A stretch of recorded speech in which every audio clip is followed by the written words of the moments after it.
Senator Rand Paul has hardly rested since suspending his presidential campaign. He's back in the Senate, slugging away at spending and other libertarian issues. He's trying to force senators to vote on and against a State Department decision to give $700 million worth of fighter jets to Pakistan.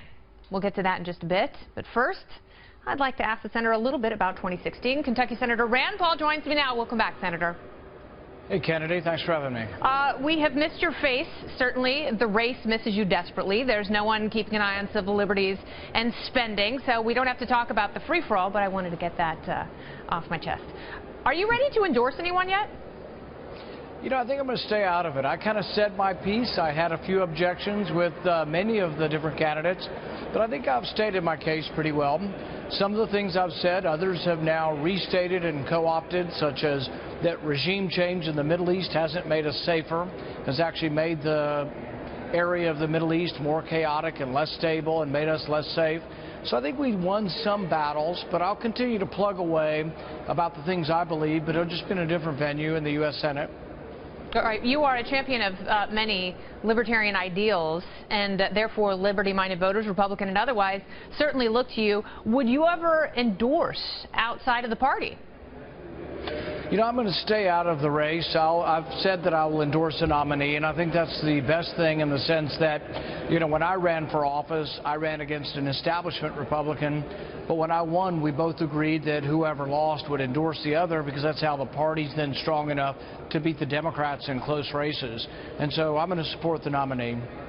All right. Now, one of the things that you have championed in the Senate is ending or curtailing the billions of dollars we give to various foreign governments.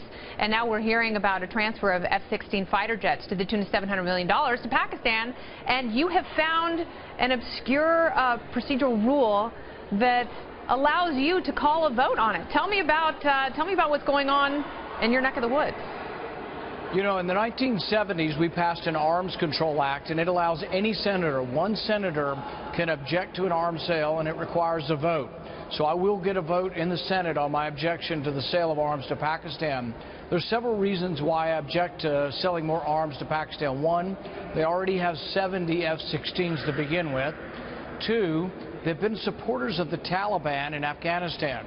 They supported the Taliban government that actually hosted bin Laden for a decade. And they've also been a persecutor of Christians in the sense that there's a Christian woman by the name of Asia Bibi who's been on death row in Pakistan for 5 years simply for criticizing the state religion. They also have imprisoned Dr. Shakil Afridi, who was the doctor that helped us to get the evidence that led to the killing of bin Laden. So I think there's a lot of things Pakistan's doing that aren't helpful to us and show them at best to be a frenemy, sort of part friend, part enemy. But I don't think the American taxpayers should be forced to pay for more F-16 fighters for them. I got a lot of people out of work in Kentucky. I got a lot of people living in poverty, and not one of them tells me, oh, please send more money to Pakistan. They say, look, we got problems at home, much less sending that money abroad. That's crazy. No, you're absolutely right. It's one of the most convincing arguments. You know, what are we doing spending all this money that we don't have when we can't control spending in our own country? So walk me through it. The vote is going to take place tomorrow, yes? We thought it was going to take place tomorrow. We're not positive now. We hope for it.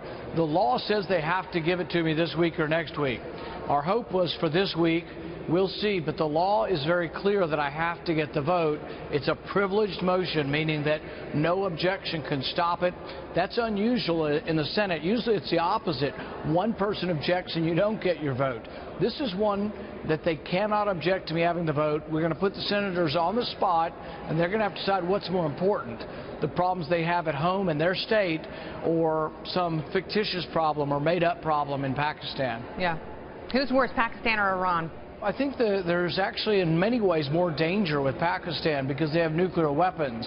Currently, these are under control and under wraps, but my fear is that if we keep funneling weapons to Pakistan, what if the radical influence, the radical Islamists in Pakistan take over? So, yeah, I am very concerned about building up their arms and then having them taken over by radicals. How hard is Ted Cruz working you for an endorsement?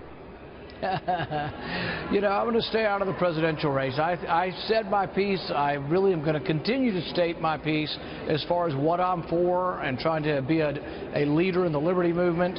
But I'm going to let those who are running, I'm going to let them carve out their own territory. All right, I appreciate you coming by for this interview. Right.